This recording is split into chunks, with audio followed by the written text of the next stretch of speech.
جڑے علم والے نے انہاں دے قریب بہنا چاہیدا ہے،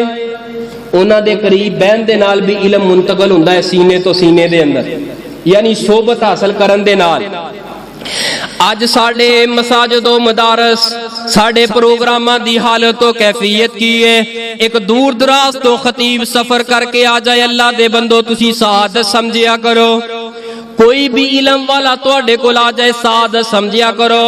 نماز پڑھن تو بعد اودے کول ضرور بیٹھیا کرو، بیٹھن دے نال اس دا بھی فائدہ ہے، تواڈا بھی فائدہ ہے، اللہ بھی راضی ہوئے گا، تواڈے گناہ بھی معاف ہون گے۔ جدوں علم والے دے کول آ کے بہو گے، ہاتھ ملاؤ گے، قریب ہو گے، کوئی نہ کوئی اس صحبت دے اندروں تانوں بات ملے گی، چلو کچھ نہ ملے کچھ بھی نہ ملے،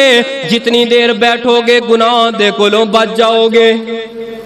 جنی دیر تسی ان مسجد دے اندر بیٹھے رہو گے تو انہوں کچھ بھی حاصل نہ ہوئے گا، بڑا کچھ حاصل، لیکن چھڑو سارا کچھ بھی نہ ملے، لیکن اونی دیر تک تساں گناہ دے کولوں بچے رہو گے،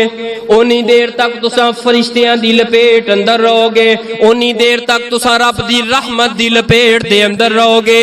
اس وقت تو انہوں سارے انہوں فرشتیاں نے کیریا ہویا ہے، کیر کے رب دی رحمت دے اندر لپیٹ کے تساں بیٹھے ہو۔ یار علم دی مجلس دے اندر بیٹھنا اتنی بڑی سعادت ہے، آؤ علماء دے نال محبت کریا کرو، پیار کریا کرو۔ ساڑی حالت و کیفیت کیے اسا تقریر سنی، واز سنیا، نصیحت سنیے، اسا جمعہ پڑھیا، پڑھن تو بعد دے اندر خطیب تے تبصرے کرنے شروع کر دینے ہیں۔ لے بھی